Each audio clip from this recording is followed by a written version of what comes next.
7D up to After 5, yeah. after 5, if that's okay, just because we have Jeff Vine on a Zoom meeting to answer questions, and then we can talk about that first. So move to approve the agenda with the change just stipulated. Second. All in favor? Aye. Thank you. Next is a review and payment of bills and review and accept financial reports. Can I have a motion to do those together, please? Did you want to do Oh, did I skip some? minutes? Oh, sorry. Yes, I would need to do minutes because there's nobody here for the community input right now. So can I have a motion to approve the meeting minutes from last month? So moved. Second.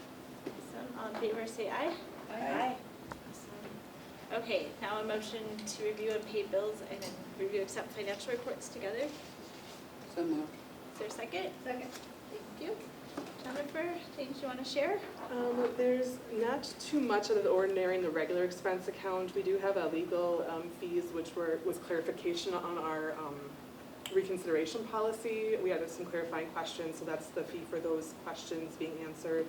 We do have, on the building section, we have the construction estimator fee on there, and that was for the schematic design cost estimate. Are there any questions? Financial reports? There's nothing in particular I want to highlight on that. Any of the accounts that are really have a high percentage used up tend to be the items that are just annual fees or have one large item that's paid at the beginning of the year. Anybody have questions on financial reports? Okay. Then all in favor of approval of paying bills and accepting the financial reports, say aye. Aye. Aye. Opposed? Thank you. Okay, now we will move on to what is listed as 7D, which is the new library project status, value engineering options, and naming opportunities. And we have Jeff Vine on Zoom here to kind of answer questions or talk a little. I don't know. Yeah, so I'll just give a recap, and Jeff might have something to add. So on Monday night, the village board talked about, or heard from Jeff and Brett Rottinghouse from our architect firm on value engineering, our cost estimate that we had done, how that came back, the value engineering strategies, and then got some feedback from the village board. And so the feedback from the village board was that they felt the sustainable items, the geothermal and the solar panels were critical, and pretty much unanimously wanted to see those kept in the project. And so they are going to have Ellers prepare an analysis of what it would cost for the village to borrow the funding necessary to include those items in the project. But basically we're asked to include those, and they'll explore the possibility of extra funding as a way to make those possible. Jeff, I'm going to turn you up here. Do you have anything you want to say? Jeff and Brett did a really thoughtful presentation on Monday, and I hate to have them repeat it all, but I also want to make sure all of you have all your questions answered and are understanding kind of the situation we're in. I know you have the same information in your packet here that the village board got on Monday. Jeff, do you want to highlight anything in particular? I guess how much of going through the items do we want to discuss? Maybe just some of the bigger pieces, or? Yeah, could you just do just a quick overview? They all got the memo, and I know they all, oh, sorry, okay. I've listened to Jeff talk a few times, if you guys want to come closer. Sorry, I tested before this, and you were really loud, and now you're not, so, or it was really loud, and now it's not. I was there on Monday, so.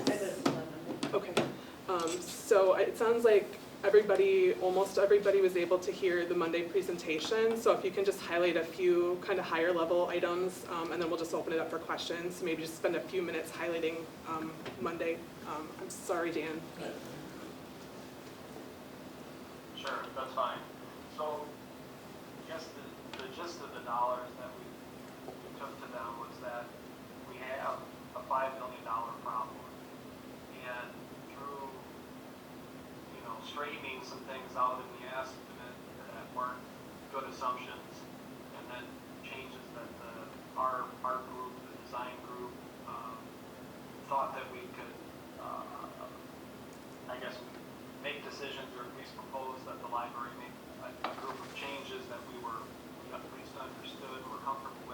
$4 million worth of those type of items.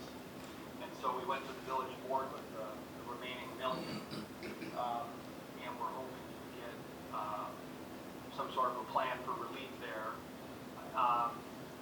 The big items, the big ticket items are, we're reducing the square footage of what we had designed by 5,000 square feet, or 15%, and we might be reducing it even a little bit further. Going forward here, we're going to make that decision tomorrow on what size we landed on, and then basically everything that we've come up with to this point is going to be out of the project. So we are going to be changing finishes, and we are going to be downsizing the amount of glass, and changing the window system, and we're going to go to residential architectural asphalt shingles for the roof. We're going to use more residential finishes for the exterior. All of those things are going to have to happen. The structure of the building is changing from structural steel frame with metal studs for the exterior and interior, stud walls to the whole thing's going to be some type of wood structure. We're going to try to figure out how to do that right so we can kind of minimize the movement that comes with that type of structure. But it's all happening. And then of the $920,000 number that we were talking with the village board about getting their more direct input, there's probably $400,000 of things on the exterior of the building that I was hoping that there would be people that would be interested in talking about keeping those in as well. But something's got to go somewhere. So the decision that came from the board was geothermal and solar PV is more important than space or the exterior that maybe some people think this type of municipal building deserves, or other things that are being taken out here. With the things that they wanted to stay in for sure were those two items, and then the rest of the stuff, they basically, I think there was agreement from the group that they're okay, that all the rest of the things that we talked about were allowed to take those out. So that's where it landed. They did discuss that the number that they're looking at, Ellers is looking at to find out if, what the impact is if they add it to their borrowing, $600,000. So that's enough money for the solar PV, the geothermal, the associated electrical, the space in the building that we need for all of that mechanical space, because, we took square footage out and we're going to have to add some back in to accommodate that geothermal HVAC. And I guess that's the good news is of the $920,000 they're contemplating adding to the borrowing for $600,000.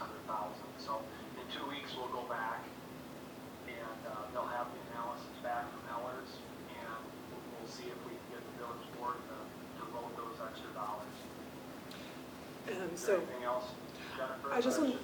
No, I think you did a good overview. I'm just going to see if anybody has any questions on any of the value engineering items to make sure that your questions are answered. We have a small group today, so there might not be any, but I just want to make sure that everybody has a chance.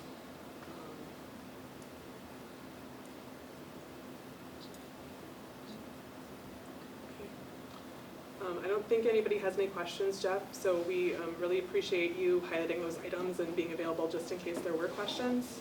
So thank you so much. Sure. All right, sounds good. I'll talk to you tomorrow at our regular meeting. All right, have a great night. Yep, thank you.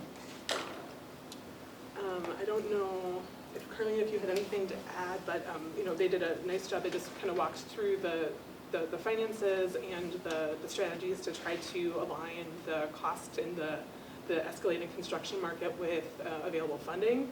I think there were two things I kind of wanted to hit on because they might not, two things I just wanted to hit on because I want to make sure they don't get lost in the conversation. There's been some really smart people that ask why don't we just wait in hopes that prices go down. And Jenny, I don't know if you want to explain that a little bit better than I can. I can talk a little bit about that. So it's a great question. A lot of times, when you see these ridiculous high costs, if you do wait a little bit, they do go down. Every contractor that I have spoken to does not see costs going down. They see them maybe leveling off, and then kind of becoming that kind of standard. There's an AGC chart that I've seen. It comes back to 1964. The only time percentage of construction costs ever went down was right after 2000, 2008, and that was 1%, and then it skyrocketed right after that. It's never gone back down after it's gone up like this. So what they're hoping is that the inflation doesn't keep going up.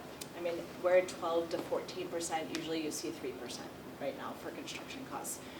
So they're hoping that inflation levels off, and then you're starting to see the cost of steel come back down a little bit, but not a huge amount. The cost of wood is leveled off, but again, they don't see it dropping way down further. So it's a great question, it's a great thought, but I've talked to four different major contractors in the Madison area, and none of them see it going down. Most of them see it maybe leveling. That's the answer that you get.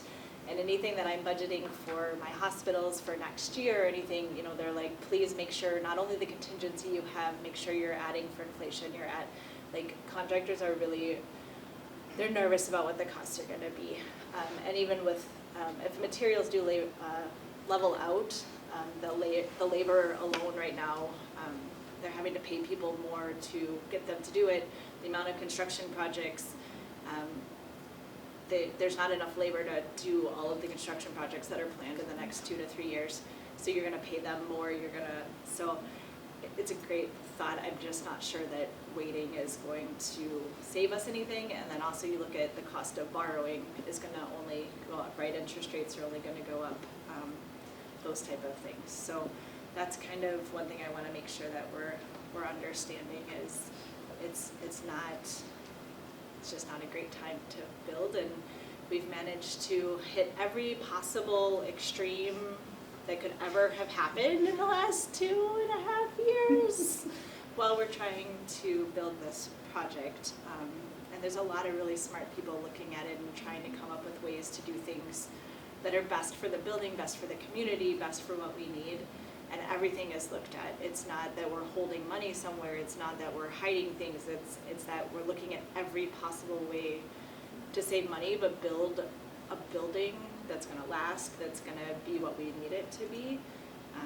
So that's kind of where we're at. And then related to available funds, we're probably also kind of where we would be at with funds if we wait 2 or 3 years. We're not likely to have any additional funds, and we might actually have decreased funds if there were a delay.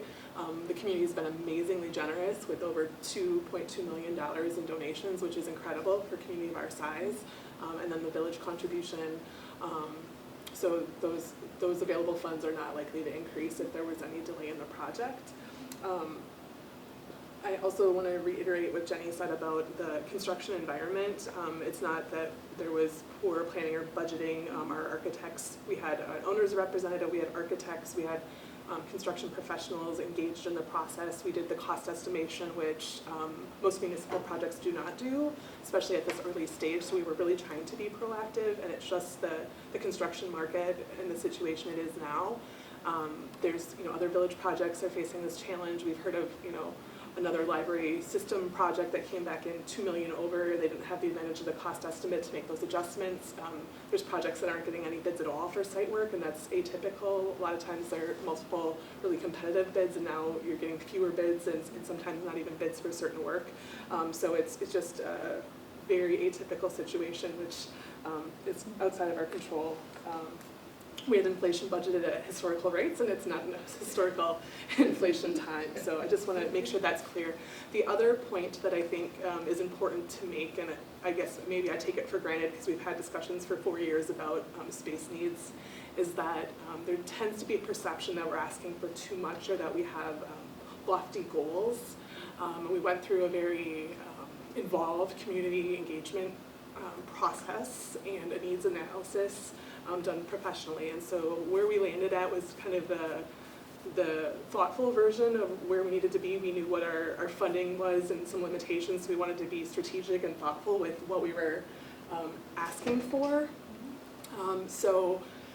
Sometimes people perceive that we're trying to build the Taj Mahal, and so for comparison purposes, the DeForest Public Library just celebrated their 20th anniversary in their building.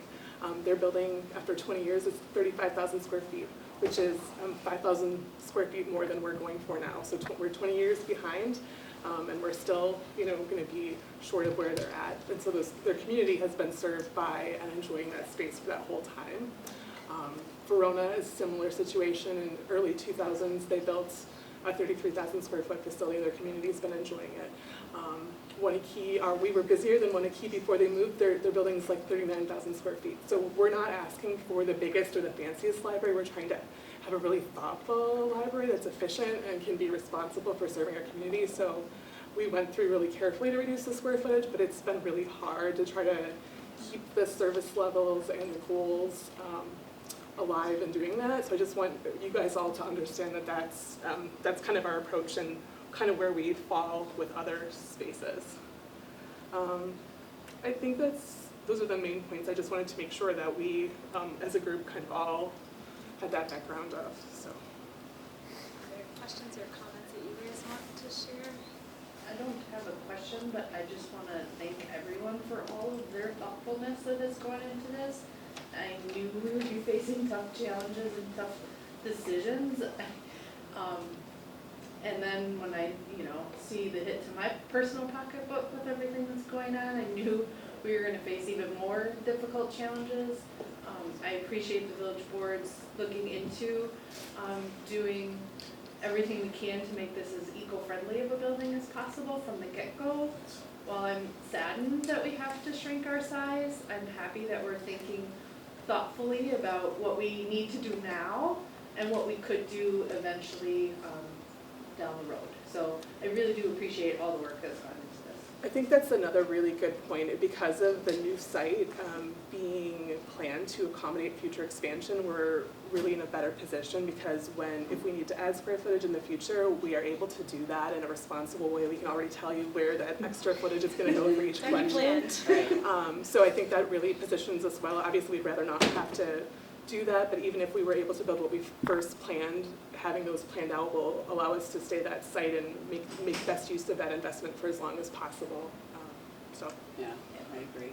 I just cannot even begin to imagine being in your position and shepherding this through for this long. Kudos, and extraordinary kudos. It's a labor of love, clearly. We have an excellent staff. We have an excellent board. Jenny gets more phone calls and emails from me a day than she probably would like to get. It's good. All good. So we have a great team of people. Our donors have been incredible and understanding and thoughtful in their questions. So we just have all around amazing support, even though sometimes it doesn't always come across that way in the public. We do have an amazing group of people all around, so I really appreciate everybody involved, whatever their role is.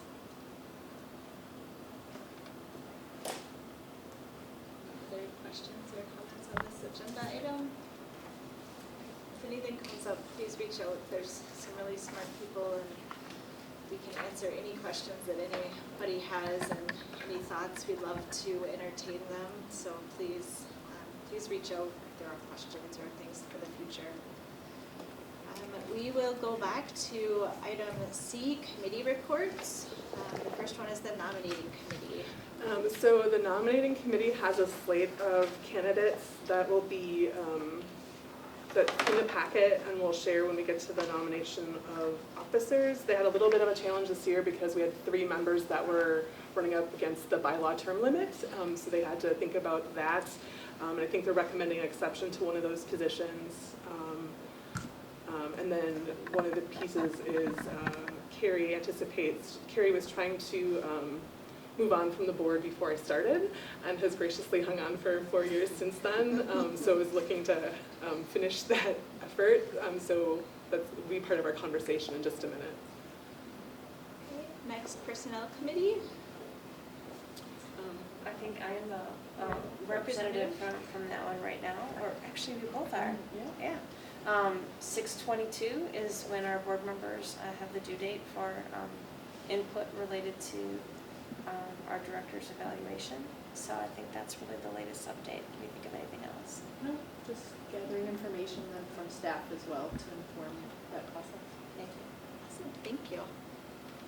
Building committee, we're meeting next Tuesday. We had been holding off a little bit just with some of the flux of getting the budget estimate and just kind of things that we don't want to waste anyone's time of, making a bunch of decisions and then seeing things aren't going to happen. So we're going to meet next Tuesday to talk about some of the value engineering items as well as some of the cost challenges. So we'll have more for next month. We're hoping to have a new floor plan that we can share with the community very, very soon. So I'm excited to get to the point where we can show people and really get people excited about what we really will be able to offer. It is exciting. It is. Library director's report. So first, just want to recognize Kyle's service on the board for about 5 years. So we'll miss having him on our board. The village is taking applications for the library board position through June 20th. That position is appointed by the village president. We've gotten a number of applications so far, and we have an excellent candidate pool, and hopefully that will continue. We have 2 individuals joining us for the summer for limited term employment positions, and we have Monica who's going to join us as the new reference assistant. She was an intern for us when she was in library school, so we're excited to have her join us now in a paid position. We talked about some of the village, the board meeting on Monday. Also want to mention the CSM, and that's basically the certified survey map that identifies the property boundaries for the new library parcel has been recorded, so those boundaries are official now. And then the Plan Commission started talking about the comp plan amendment, which is required to change the zoning of the property. It's not the entire property. Most of the parcel was already zoned as institutional, but it's just the remaining parts that just crossed over a little bit past where the school property boundary had been. So that's going to go to the village board on the 20th also for hopefully their consideration and hopefully approval. The village is doing that compensation study. Our staff all spent some time diligently recording what they were doing to complete the paperwork to be part of that study. And so hopefully that'll provide some valuable information for the village to recalibrate and create a compensation plan that's as equitable as possible moving forward with available funds. I have also a tech services report from Laura.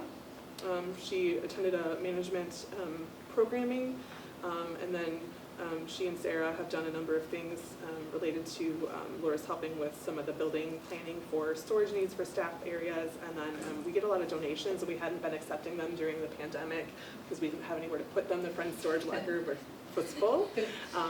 And so now we're accepting those again and trying to refine the procedure to be able to do those.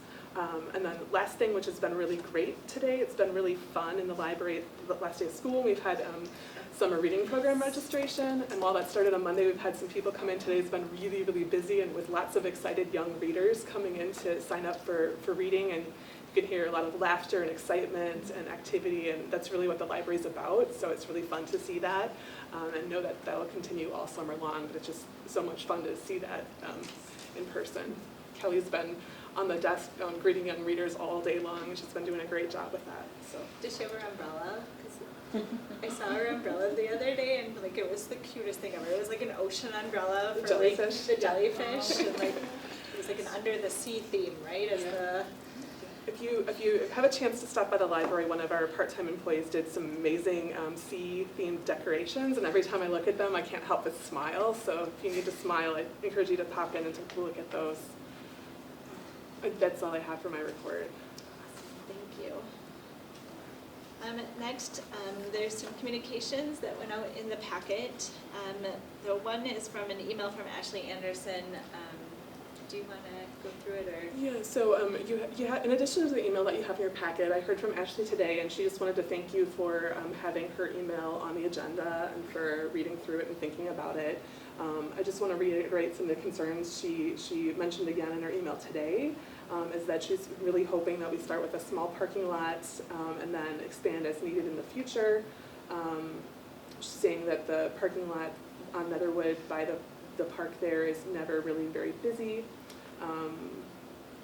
It's been a lot busier in the neighborhood than lots of the families were expecting, and mainly she just wants us to consider starting smaller and keep it dedicated to the library, maybe a few stalls for people for the trail, and then plan growth as needed.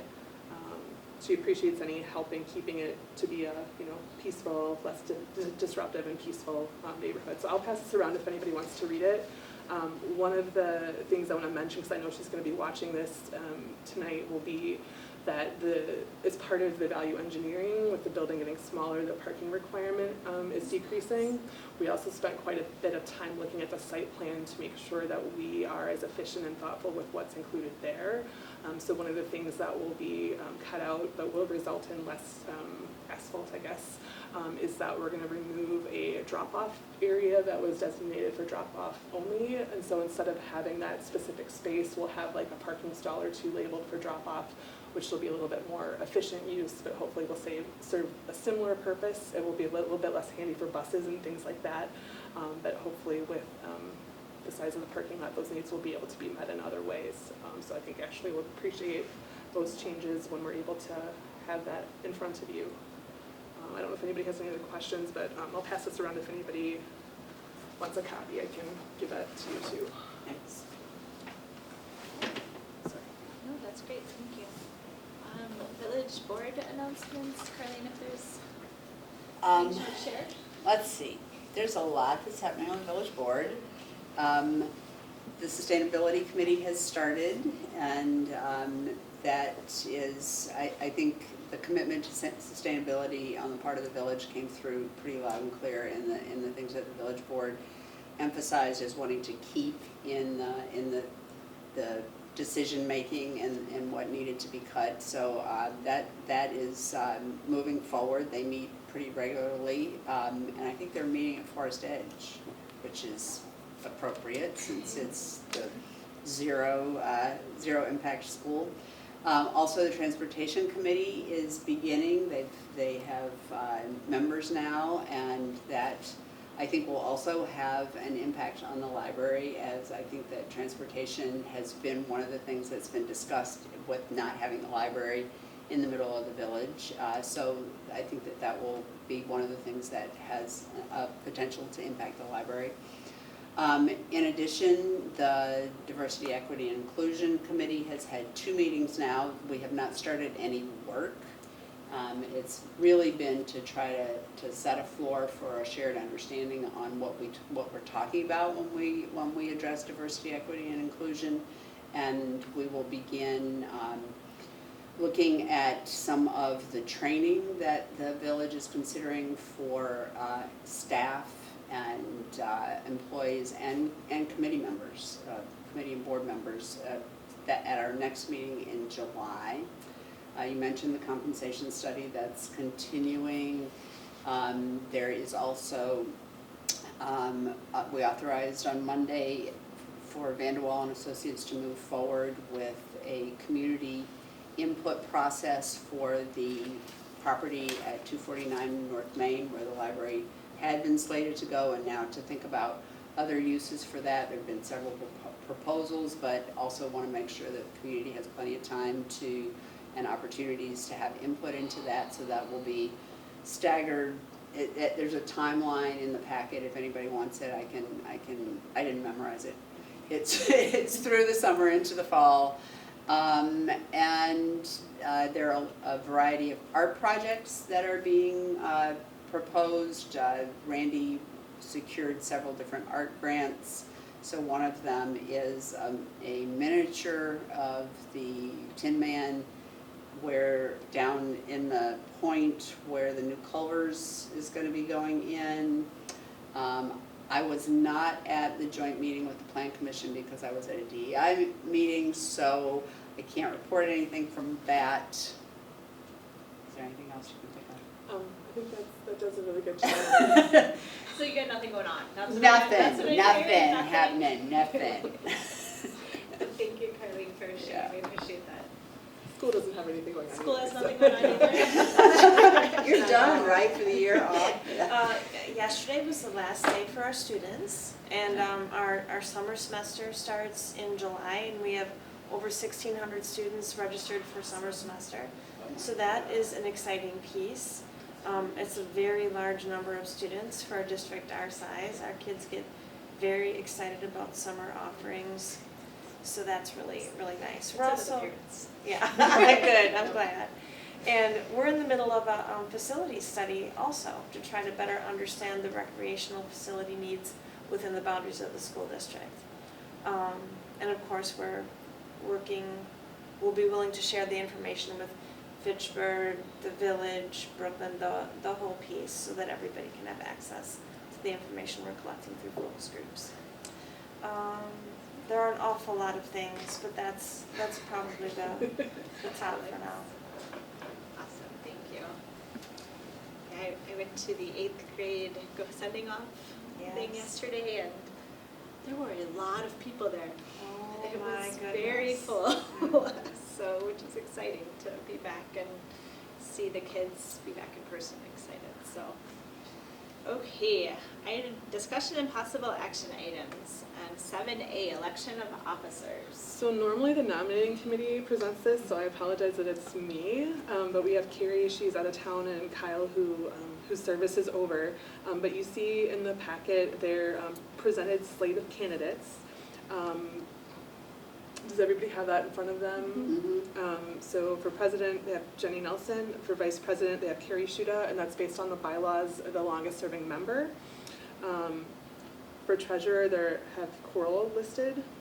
And for secretary, they have Carlene or Leslie. They thought you both were too busy to do it.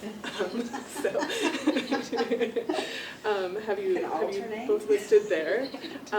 So one thing I just want to note is that the vice president is the person with the longest term of service.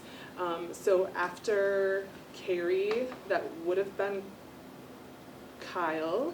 Then it would be Jenny, and then Coral and Laura both joined in the same month.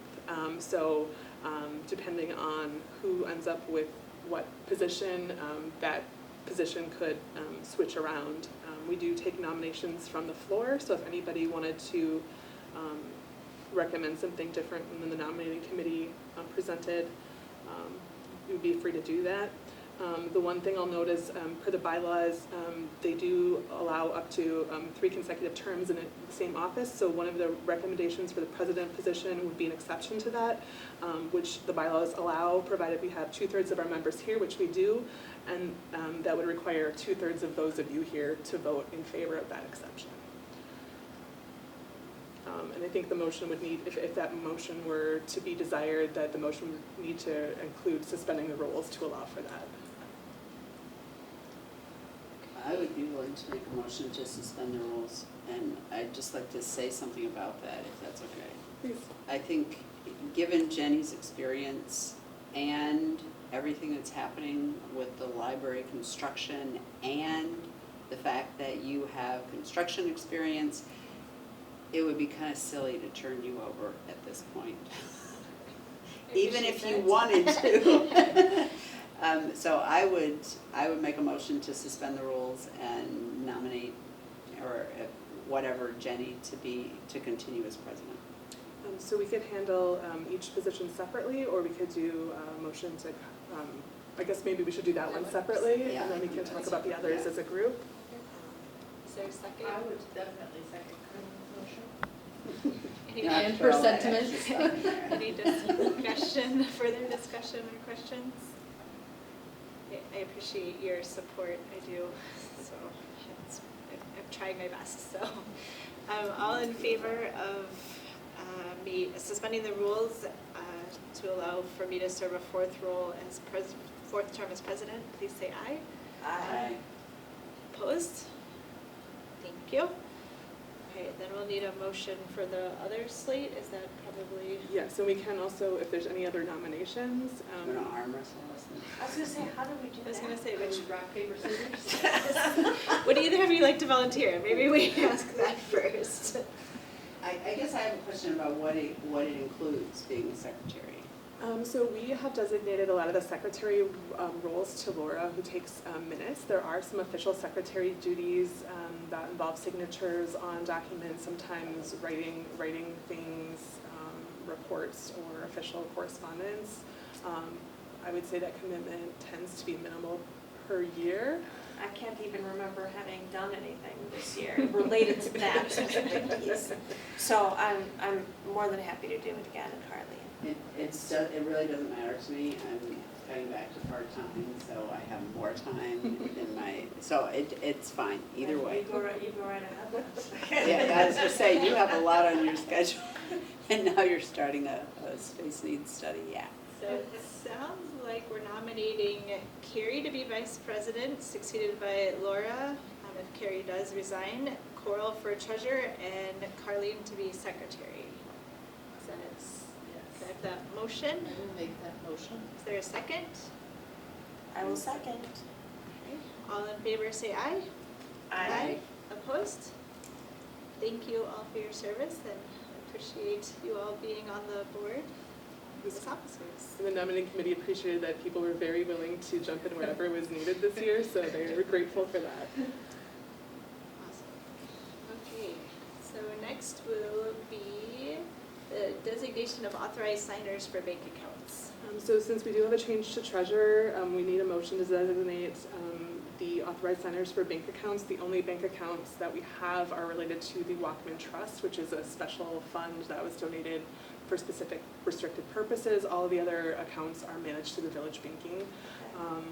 So we would just need to update the signature card. So in the past, we've had the library board president, the treasurer, and myself, 3 signatures, and 2 are required for any transaction for security purposes. There's a recommended motion on the bottom. Well, I will make the recommended motion to designate the library board president, Jenny Nelson, treasurer, Coral Goblin, and Jennifer Way, library director, as authorized signers for the library bank accounts. And I will second. All in favor, aye. Aye. Opposed? Excellent.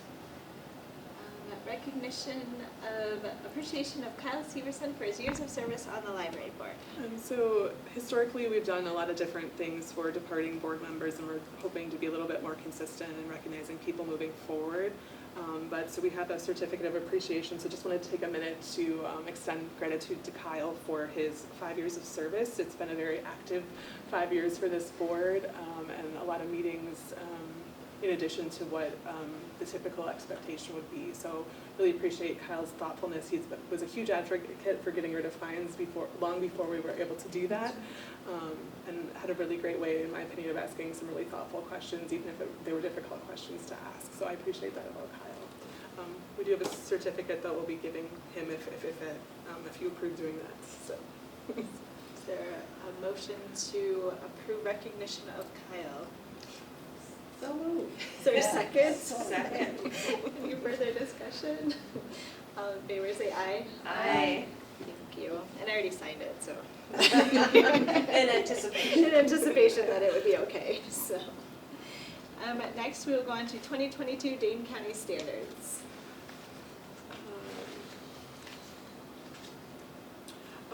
One of the part of 7D that we missed because it wasn't related to Jeff was naming opportunities. Is it okay if we talk about that part really briefly? We do have a few individuals that are either have or are interested in considering additional gifts that are very generous and would fall within the realm of what our naming opportunity levels are. Right now, it's been hard because we've been reluctant to add any new ones because we don't want to add anything that we'll not be able to fulfill or that we'll have to take away as part of the value engineering. So I was hoping this month we would have a list of opportunities to approve, but now I'm hoping next month. As the plans continue to be modified, we are trying to double check that list of people who have committed to opportunities to make sure we're honoring and having a space that embodies what they chose to sponsor in the original plans, and it might look a little different, but it still have that purpose and that role. But we have a lot of folks some of our opportunities were identified based on our fundraising goal of $4 million, what we originally started with. So our opportunities tend to be a little bit higher dollar amounts than you might see in other library projects of our size for that reason. And so a lot of the opportunities left are upwards of $50,000. And we have a number of people, I think if we could add some more opportunities between 10 and like $100,000, it would be attractive to some folks who really want to make a difference in the community and do something special. So I'm hoping we can have some suggestions for you. There's a few that are on the list of opportunities that will make sure that nobody is promised until we're sure those items can stay in. But just wanted to make sure you knew that that's an important thing and that there are some people that are hoping to have an opportunity that meets what they're interested in. Can I make a suggestion for an addition? Sure. Maybe the gardens. I think that there are folks who are interested in that, who might be willing to make donations because of the kinds of landscaping that they'd like to see, and that could be something that would be attractive. Thank you. Okay, now 2022 Dane County standards. So as part of the Dane County Plan of Service, they have two types of standards. One is just kind of standards that apply to all libraries regardless of size. Certain things like having a director that's certified, providing access to the internet, participating in a library system, some things that we almost take for granted as part of a library, but there's been times where those things have been challenges for libraries, which is why they have those requirements. And then in addition, they have some quantitative standards, which are based on your population. And we just when I started, crossed the population threshold above the 10,000 cutoff, which went from one category of requirements to the other. So each year they provide a spreadsheet that's really hard to understand, saying that you do or do not meet all those requirements. So we are in compliance with all of those standards, which is good. If you do not comply, then there are some things that you can do on an interim basis to say that I couldn't comply for this extraordinary circumstance, but overall you cannot exempt from the county library tax if you don't comply with the standards, and that would have some fiscal consequences to your community, which currently is exempting from the county library tax because they pay taxes to the Village of Oregon to support our library. So it's a little bit confusing. I'm happy to answer any questions, but basically we do meet all the standards. You need more than 100% in one of the two categories, either the minimum category or the top category, and as long as you're above 100% in one of those categories, you're in compliance. These are kind of set to be minimums, so just because you are at the bare minimum doesn't mean you should be ecstatic, but they're kind of guiding you as you grow how to adjust your numbers. It's also useful to see where other libraries fall in terms of how much money they're spending, how many staff they have, which is valuable information to kind of just see where you fall in that service level. Are there any questions? Are there any areas that you would like us to improve? I think one of the areas that we've had as a goal to work on in anticipation of the new library is the staffing levels. And we've made some significant progress over the last 2 years. We've added a 20-hour reference position, and then this year we're able to add a 20-hour circulation position, and that makes a few other minor adjustments. So I think that'll help position us. We'll also be asking for some additional staff next year for the YS department to make sure we have staffing for the youth services desk and to help with some more programming and just all the outreach that we do in anticipation for the new library. So you'll continue to see that as part of our budget conversation. I think we had some significant material expenditures increases right before I started, and we're kind of okay with that, but the costs keep going up, so there's increased shipping and inflation with some of those things. So we'll just have to keep track of some of those items to make sure that we don't fall behind really where we should be. It's not just a one and done; it's a constant, evaluating where you are. Are there any other questions? Can I ask a question? Is there about how this is organized as far as it looks like it's organized by population. Yeah, Like that's the ordering. Yep, I believe I sorted it by Okay. population. So Okay. the third column from the left is the population Okay. category. So we're just behind DeForest in our population. It's based on the 2021 DOA population estimates. Okay. So I think our current population is much higher than what's shown there, but that's, that's the baseline for that Right, snapshot. I was just, at first I thought it was by the total items, and then it was like, oh, no, that's not right. Yeah, it's, So yeah, sorry. Yeah, got, no, it's fine, I just wanted to make sure I saw the population, wanted to make sure I was reading it correctly. Great. Yeah, and part of some of the standards, because of our building size, we haven't really been able to. It's been hard to add staffing because some of our existing staff already didn't have their own workstations, and it's hard to add more materials if you don't really have a place to put them. So there's either some of the standards that our space has been a constraint for, or is factored into the planning for those things, which will change as we move forward. Thank you. 2023 budget schedule, preliminary budget considerations. So normally at this meeting, I would give you like a really draft budget and say these are the things, and I haven't done that because I've been doing something else. I don't know what I've been working on. I've been reading all day. But there are a couple of things that I do want to note. So again, for next year, I think the village will be making some recommendations based on the compensation study, so that will likely factor into our budget. But thankfully, we'll have some consultants recommending what those items may be. I would like to include some personnel position requests in our 2023 budget. I really don't have a lot of other estimates on specific costs to us other than knowing that they're just going to go up like kind of always.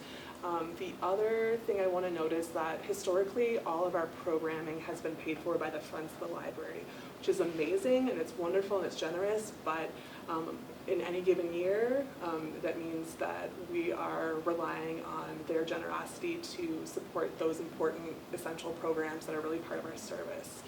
So while we'll continue to graciously welcome their support, I think it's also important to start including some funding for those important things in our budget through the village to make sure that we have some funding that's secure.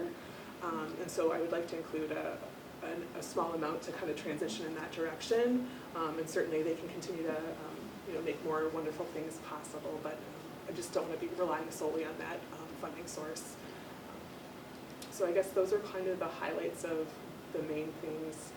Personnel is the biggest part of our budget, so changes there kind of tend to be a strong priority.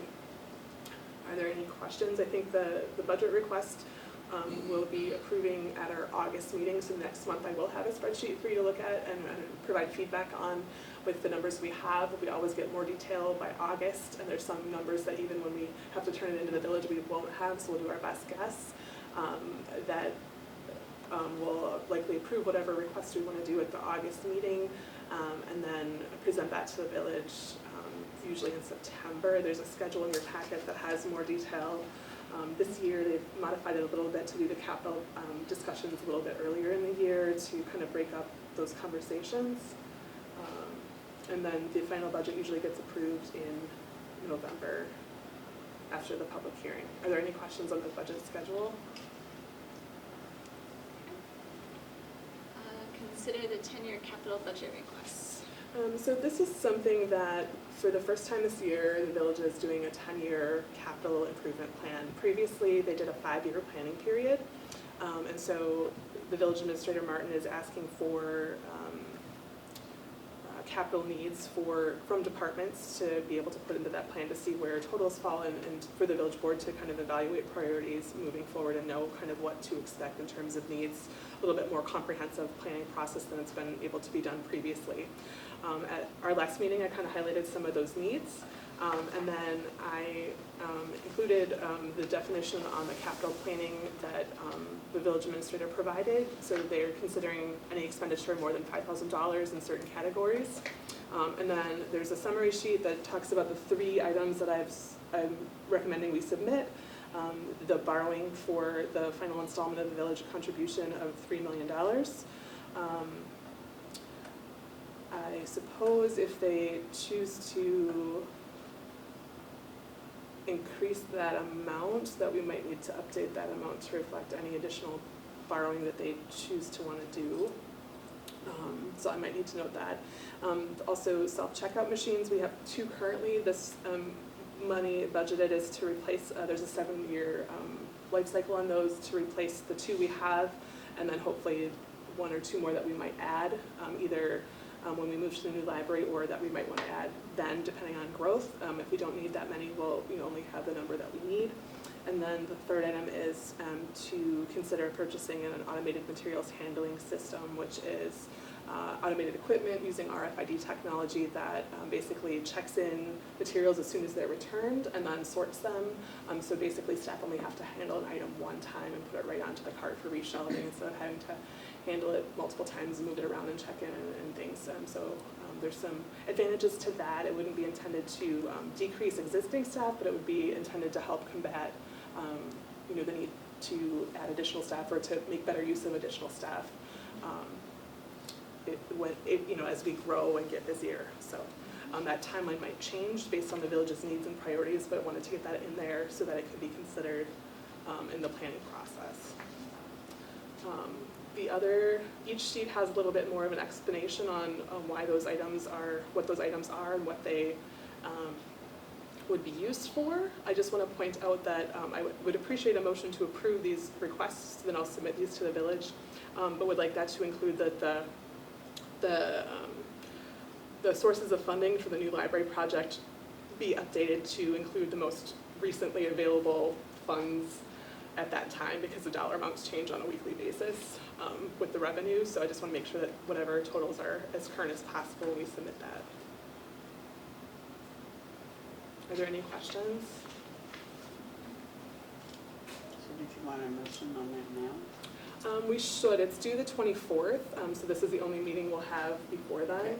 I guess it technically doesn't have to be approved, but I feel like it should be, so. So this is a motion to approve the 3 items for the list? I mean, Yes. for the capital improvement plan? Yes. Okay, I will make that motion. I will second. All in favor, say aye. Aye. Opposed? Thank you. Then the last item is a term limit discussion that Carleen had asked us to put on the agenda, just to kind of talk about, I guess, pros and cons of term limits. Right, So well, kind of- so just a little background on this. It came up at the village board meeting that there are some committees, and again, I'm only 1 year into being on the board, so I don't really even know which ones those are. Martin and Candy just got me the lists of all the committees and who's on them. But it came up that there are some committees of the village that have members on them who are appointed for a term, but then they serve multiple terms, and there isn't any kind of a term limit. And so some people are on a board for 1 term, and some are on for 12 terms. Well, probably not 12, but 9, 10 terms. And so it was referred to the DEI committee, the Diversity, Equity, and Inclusion Committee, to look at that, and also as a piece of that, how we get people to serve on committees. So I'm basically collecting information for the DEI committee about what different committees and boards think about that, in terms of what makes sense, continuity. I mean, I have been in enough places and done enough things to know that if everybody leaves at the same time, you lose all the historical knowledge, and people don't know what worked. And being on the board for only 1 year, I know that my learning curve is still not complete, and I have another year and I'm up for election. And it's like, okay, I get that it takes a lot to learn things. So I put it out to this board to say, think about that. What, as some of you have been on this board for a while, and what do you see that's gained by having people on for multiple terms? And it's not about any person in particular. It's more about, what are the pros and cons? And it's a thought question. Thoughts you want to share?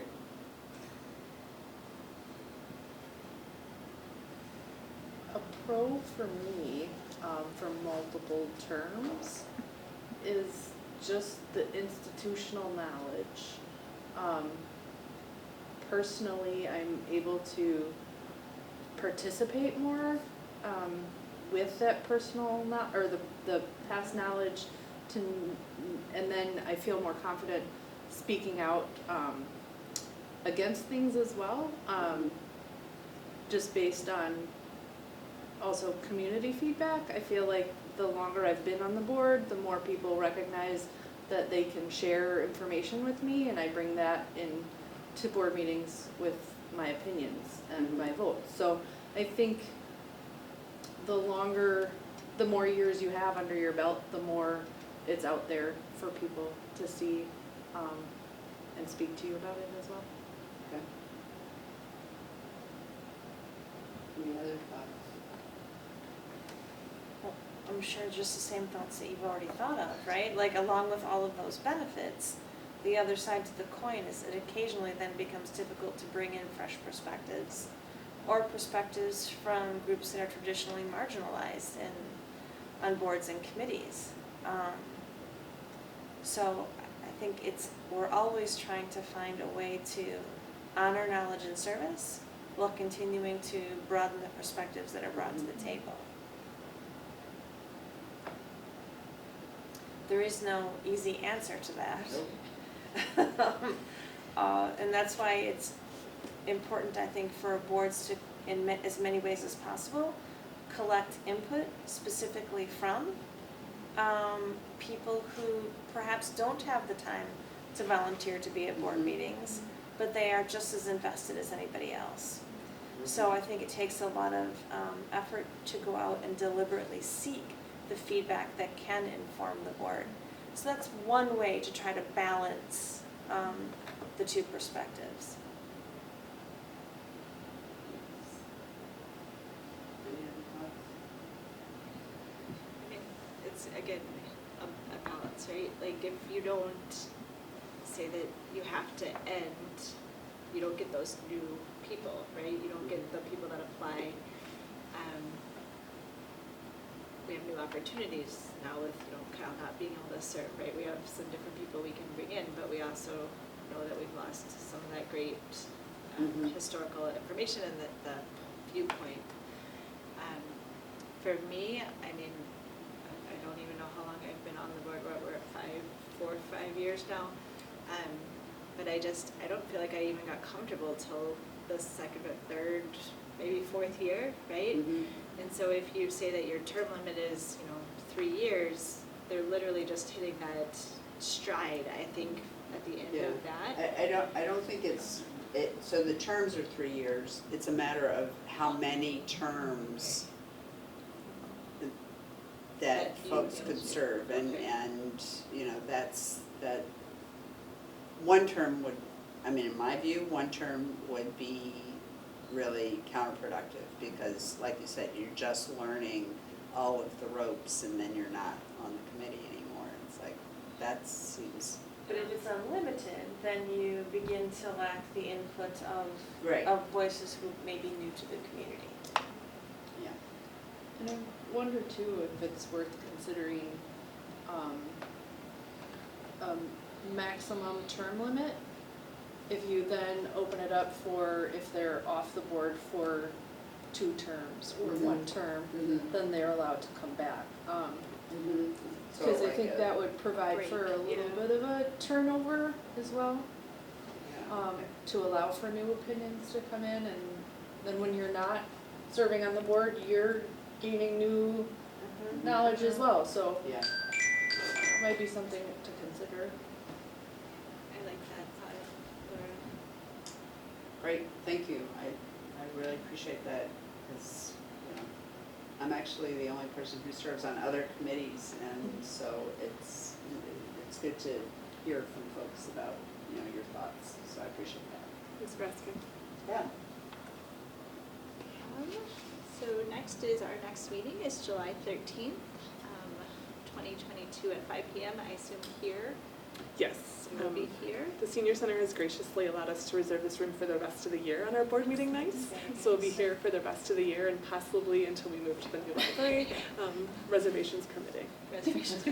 There might be a Christmas program or something. Just an FYI, I will not be here for August or September, but I will be here for July. Thank you. I can always call you if you want to do that. We're good at Zoom. Yeah, I have to figure out the speaker thing, but we might be able to do phone call instead if we can't get it to work. I'll do more testing for You Dan know, next time, I promise. Rachel has a conference call thing that, because even during COVID, we were meeting, I was on the Council on Aging, we were meeting in person. And she could set it in the center of the room and, Okay, we'll Yeah. ask about that for August and September. Thank you. Okay, are there any future agenda items anybody would like to add? Okay, then I would take a motion to adjourn. So moved. Second. Carly, all in favor, say aye. Aye. We are adjourned. Thank you. Thank you, everybody. you.